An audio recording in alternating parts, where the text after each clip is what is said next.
Hello friends. എല്ലാവരും എൻ്റെ time table follow ചെയ്യുന്നുണ്ടാവുമെന്ന് വിചാരിക്കുന്നു. അപ്പോൾ അത് കാണാത്തവരുണ്ടെങ്കിൽ ഞാൻ ഡിസ്ക്രിപ്ഷനിലോ അല്ലെങ്കിൽ ഐക്കാർഡിലോ അതിൻ്റെ ലിങ്ക് ഇടാം. ഓക്കെ. അപ്പോൾ ഇന്ന് നമ്മളിവിടെ ഇന്ത്യൻ കോൺസ്റ്റിറ്റ്യൂഷനിലെ കുറച്ച് ക്വസ്റ്റ്യൻസ് ആണ് ഡിസ്കസ് ചെയ്യുന്നത്. അതൊക്കെ തന്നെ വളരെ ഇമ്പോർട്ടൻ്റ് ആണ്. ചിലതൊക്കെ പ്രീവിയസ് ഇയറിൽ ചോദിച്ചിട്ടുള്ള ക്വസ്റ്റ്യൻസ് ആണ്.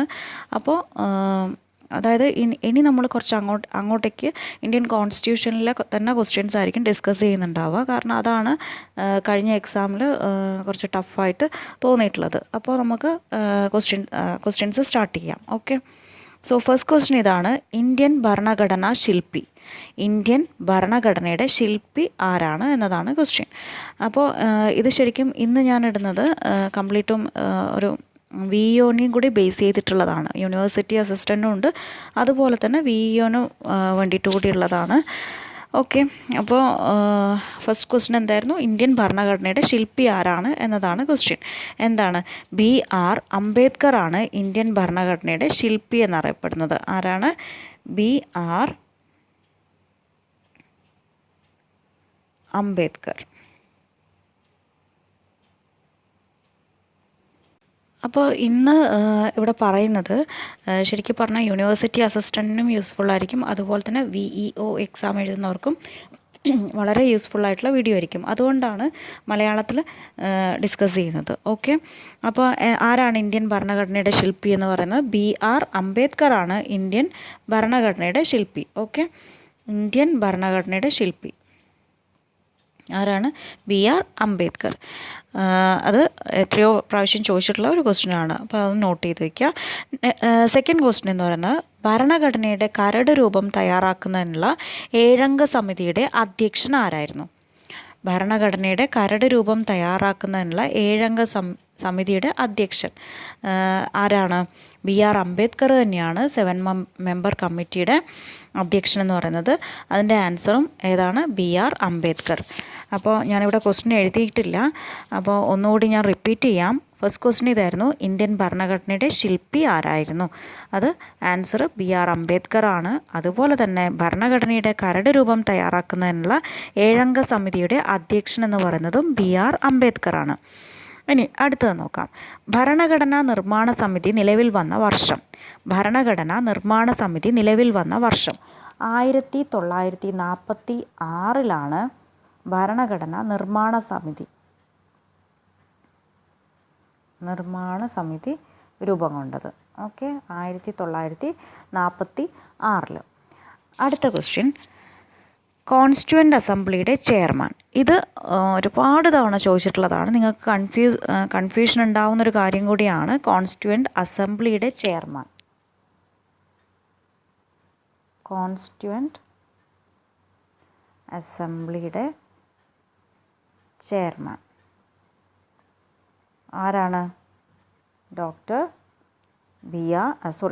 രാജേന്ദ്ര പ്രസാദ് ആണ്. എപ്പോഴും അംബേദ്കറുമായിട്ടാണ് അത് കൺഫ്യൂഷൻ ആവുക. അപ്പോൾ അങ്ങനെ ആവരുത്. രാജേന്ദ്ര പ്രസാദാണ് എന്ത്? ചെയർമാൻ എന്ന് പറയുന്നത്. ഓക്കെ. ആരാണ്? രാജേന്ദ്ര പ്രസാദ്. ഡോക്ടർ രാജേന്ദ്ര പ്രസാദാണ് കോൺസ്റ്റിറ്റ്യൂവൻ്റ് അസംബ്ലിയുടെ ചെയർമാൻ. ഓക്കെ. അടുത്തത്: ഇന്ത്യൻ ഭരണഘടനയുടെ ലേഔട്ട് തയ്യാറാക്കിയ ബംഗാൾ നവോത്ഥാന ചിത്രകലാ സ്കൂളിലെ ചിത്രകാരൻ ആരാണ്? ഇന്ത്യൻ ഭരണഘടനയുടെ ലേഔട്ട് തയ്യാറാക്കിയത് നന്ദലാൽ ബോസ് ആണ്. ഓക്കെ. ചിത്രകാരൻ ആരാണ്? നന്ദലാൽ ബോസ്. അത് നമ്മൾ ഒരുപാട് പ്രാവശ്യം കണ്ടതാണ്. നന്ദലാൽ ബോസ്. ഓക്കെ. നന്ദലാൽ ബോസ്. ഇനി അടുത്തൊരു ക്വസ്റ്റ്യൻ നോക്കാം. ഇന്ത്യൻ ഭരണഘടനയുടെ 1ാമത്തെ ഭേദഗതി പാസ്സായ വർഷം. 1951 ഇന്ത്യൻ ഭരണഘടനയുടെ 1ാമത്തെ ഭേദഗതി പാസ്സായത്. ഓക്കെ. 1951. ഇനി അടുത്തത്: ഭരണഘടനാ ഭേദഗതികളിൽ പ്രധാനപ്പെട്ട മിനി കോൺസ്റ്റിറ്റ്യൂഷൻ എന്നറിയപ്പെട്ടത് എത്രാമത്തെ ഭേദഗതിയാണ്? മിനി കോൺസ്റ്റിറ്റ്യൂഷൻ എന്നറിയപ്പെട്ടത് 42ാമത്തെ ഭേദഗതിയാണ് മിനി കോൺസ്റ്റിറ്റ്യൂഷൻ എന്ന് അറിയപ്പെട്ടത്. അപ്പോൾ ഒന്നുകൂടി ഞാൻ റിപ്പീറ്റ് ചെയ്യാം. എന്തായിരുന്നു നമ്മുടെ ഫസ്റ്റ് ക്വസ്റ്റ്യൻ? ഇന്ത്യൻ ഭരണഘടനയുടെ ശില്പി ആരായിരുന്നു? BR അംബേദ്കർ ആണ്. ഭരണഘടനയുടെ കരട് രൂപം തയ്യാറാക്കുന്നതിനുള്ള 7 അംഗ സമിതിയുടെ അധ്യക്ഷൻ ചോദിച്ചാൽ അതും BR അംബേദ്കർ ആണ്. ഓക്കെ.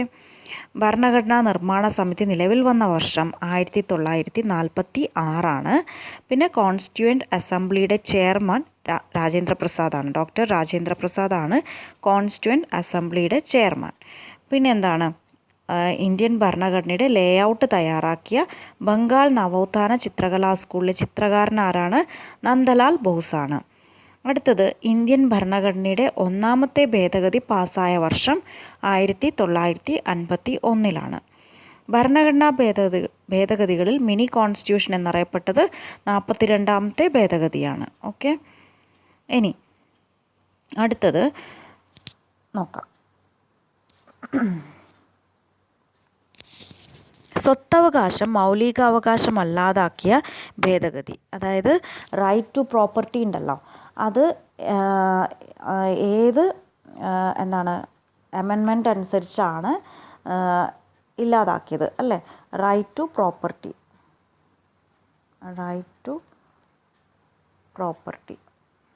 എന്താണ്? സ്വത്തവകാശം.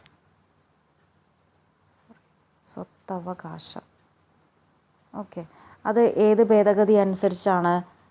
ഭേദഗതി എന്ന് പറഞ്ഞാൽ എന്താണ്? അമെൻമെൻ്റ് ആണ് ഉദ്ദേശിക്കുന്നത്. ഓക്കെ, അപ്പോൾ 44th അമെൻമെൻറ്റ് പ്രകാരമാണ് സ്വത്തവകാശം മൗലികാവകാശം അല്ലാതാക്കിയത്.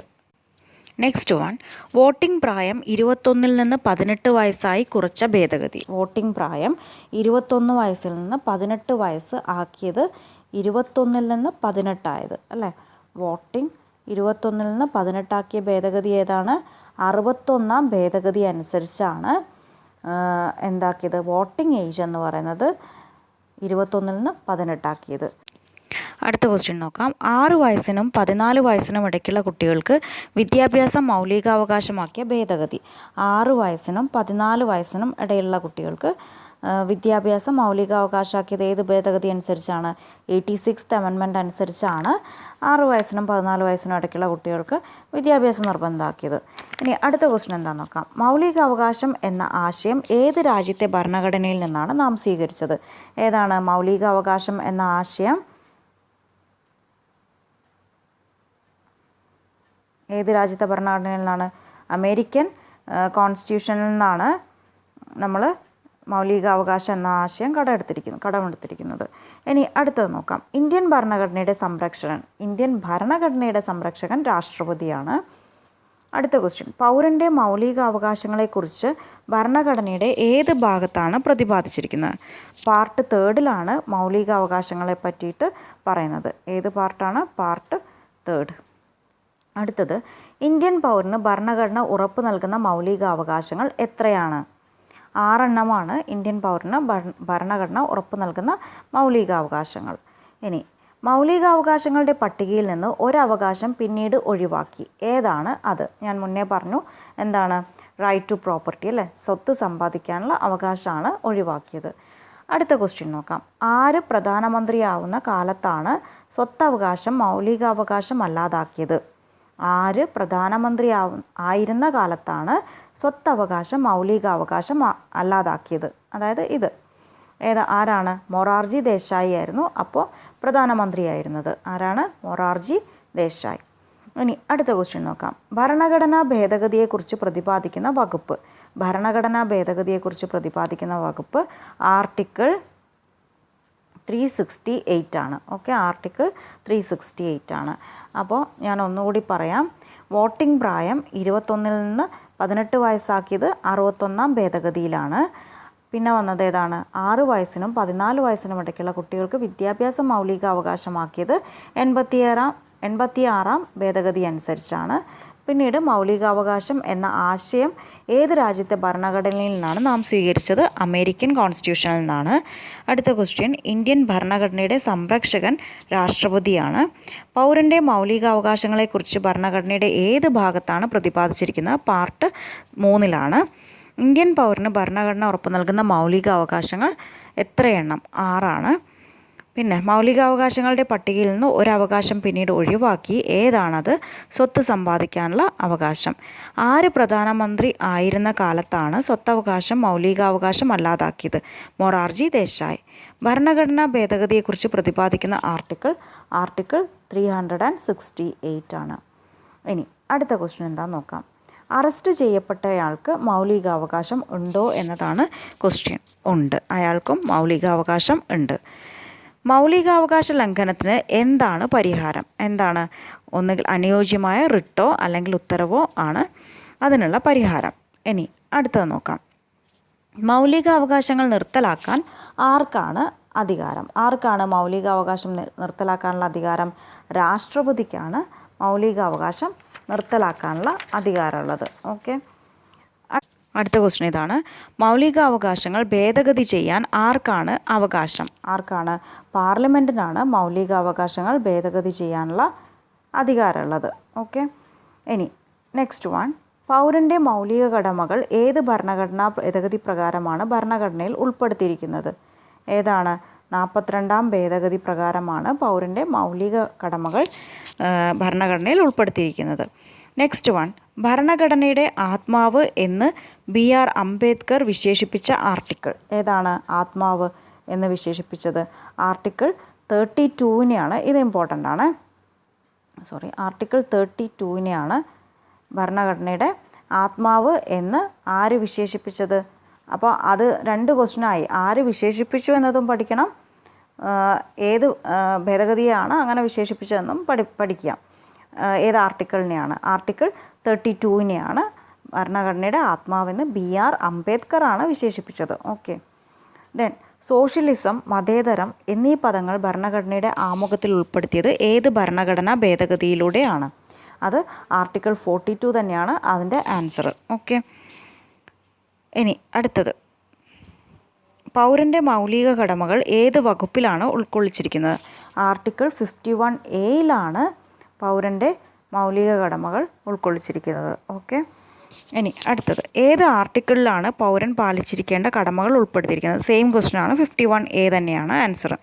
ഇന്ത്യൻ ഭരണഘടനയിൽ റിപ്പബ്ലിക് എന്ന ആശയം കടമെടുത്തത് എവിടെ നിന്നാണ്? റിപ്പബ്ലിക് എന്ന ആശയം കടമെടുത്തത് ഫ്രാൻസിൽ നിന്നാണ് റിപ്പബ്ലിക് എന്ന ആശയം കടമെടുത്തിരിക്കുന്നത്.